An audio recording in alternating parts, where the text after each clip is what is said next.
our conversation on the program is basically on the upcoming World Economic Forum, which actually has as its theme for this year, forging inclusive growth and creating jobs. And today on the program, we're looking at how infrastructure can actually help forge inclusive growth and create jobs. And I've been having this conversation in the last couple of minutes with a business development expert. He's also the president, Nigeria-British Association, Mr. Tunde Arogumati. He's still here with me in the studio. Mr. Arogumati, thank you for sticking around. Yeah, thank you very much. Well, just before we went on that break, I told you that we got a tweet. So let me just read it again to you. Yep. I said that, we can start our conversation. That there are arguments that the war of economic transformation through infrastructural development in the country would be lost or won where productive economic activities are located. So, would it be a logical argument to concentrate infrastructural development in these towns, cities, or states?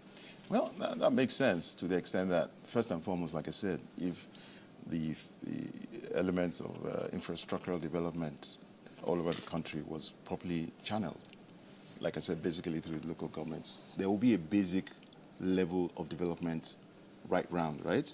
That should be assumed if it's done properly.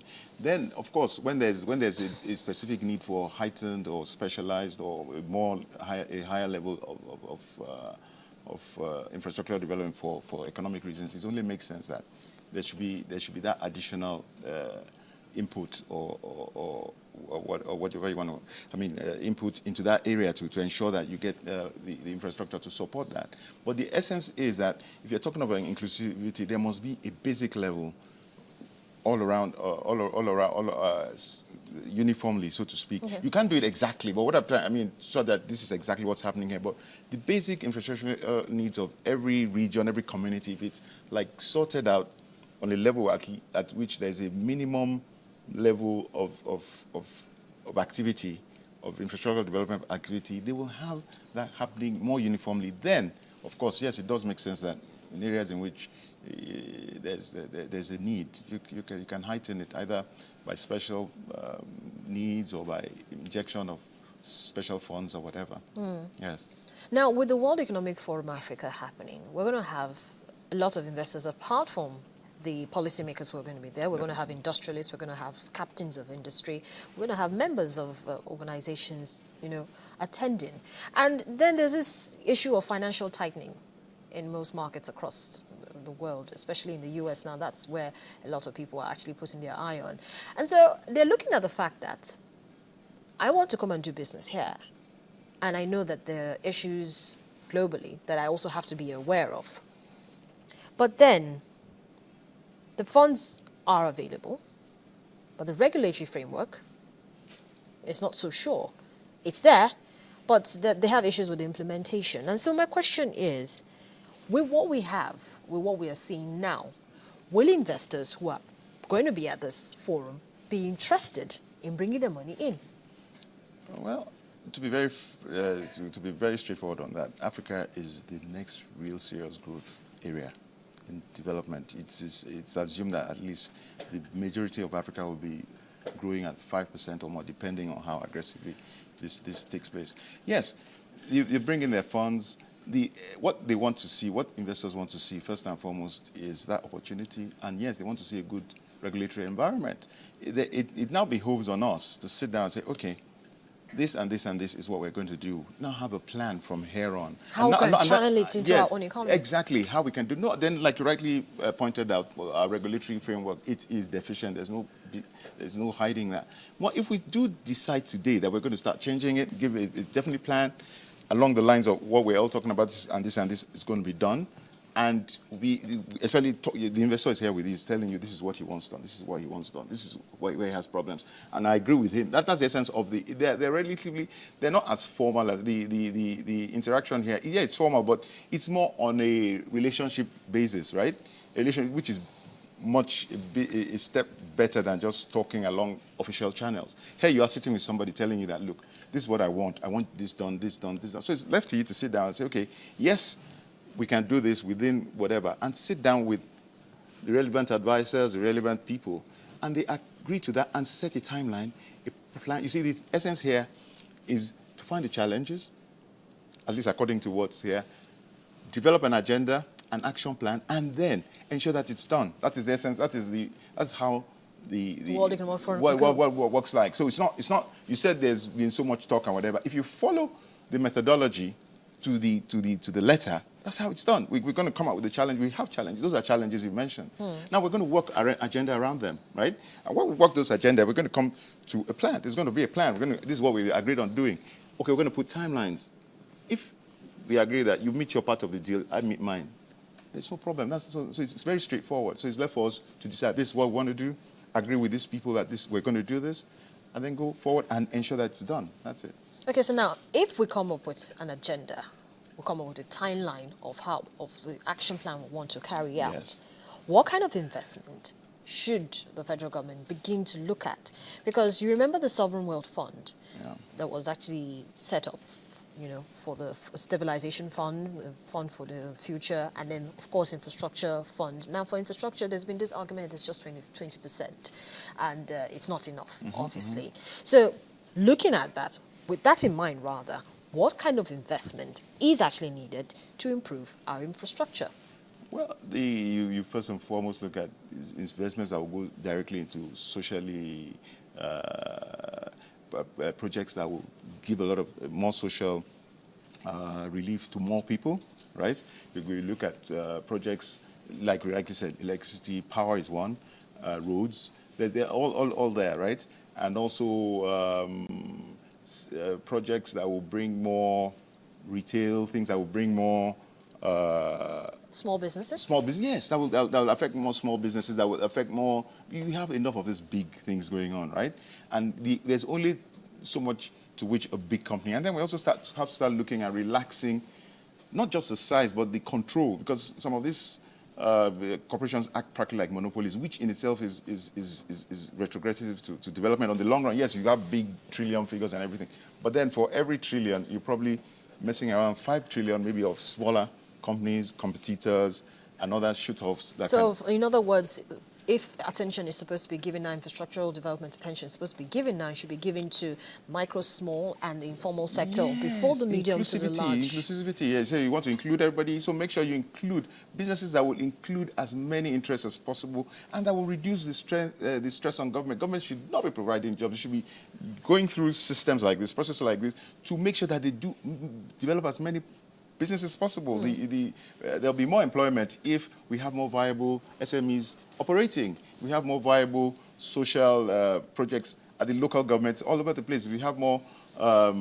civil societies groups or corporations, so to speak, that are delivering at all over the place. So that's how you employ more people. It's not by just churning out some money and some. Yeah, it helps once in a while, but that is not the answer. The answer is having very definite strategies to ensure that as many businesses as possible are started out all over the place, and then that will employ people, and that are run along proper growth models that will ensure that once they get critical mass, they employ as many people as possible. So that mops up the unemployment in the system and also creates value. But there have been definite policies on how this can work. Yeah. But it always seems to be the political will to ensure implementation of those policies. Yeah, and interest as well. I agree with you, yeah.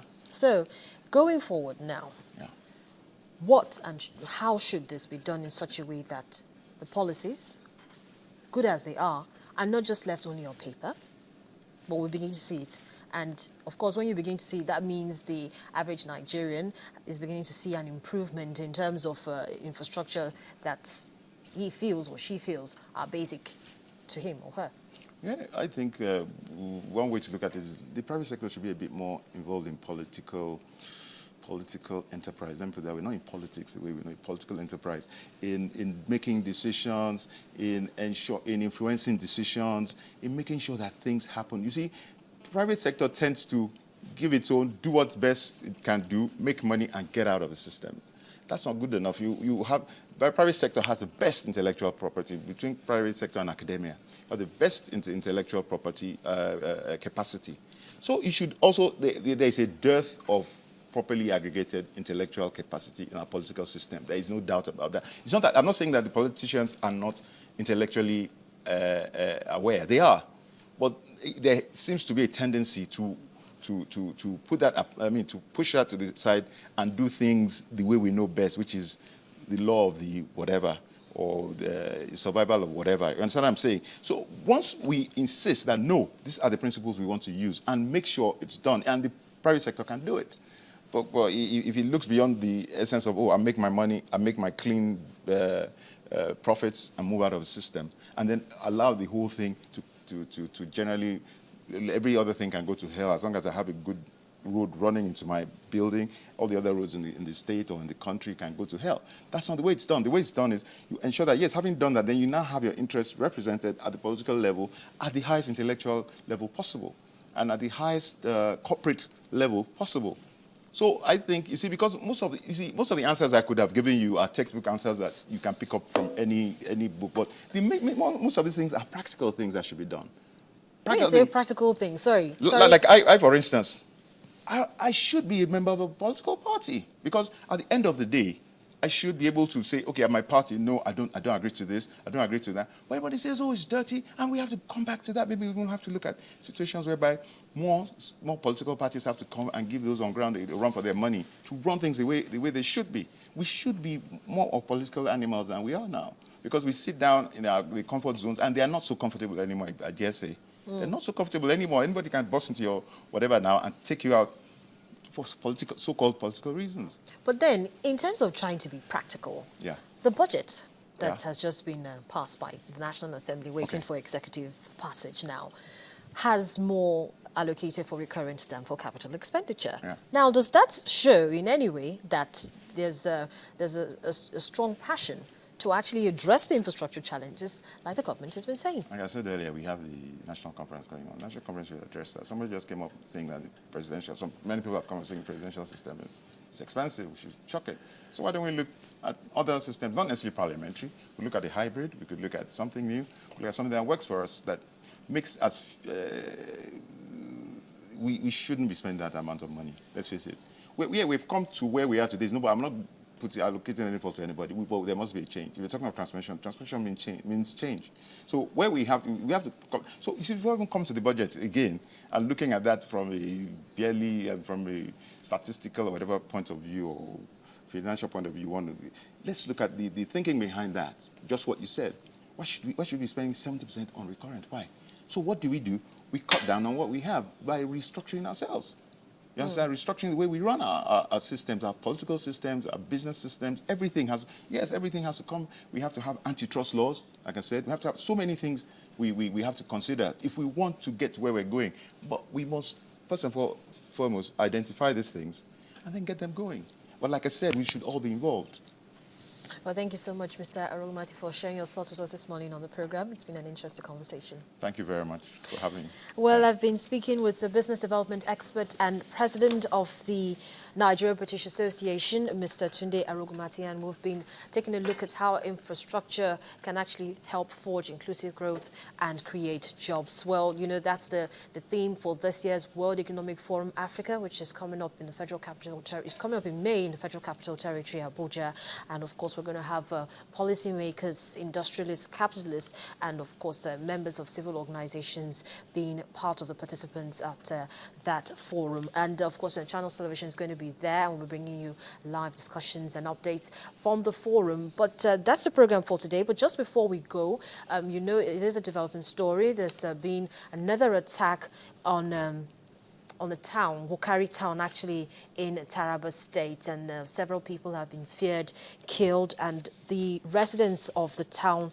are actually asking and appealing to security forces to come to their rescue as they are being held hostage by gunmen. They're saying that the gunmen are wearing what looks like military uniform and may have killed several people. Now, this attack comes barely 24 hours after a 24-hour curfew was imposed on the town following consultations between the state government and security operatives in the state. And just yesterday, the Taraba Police Command confirmed the death of 7 persons in violence which broke out overnight in Wukari.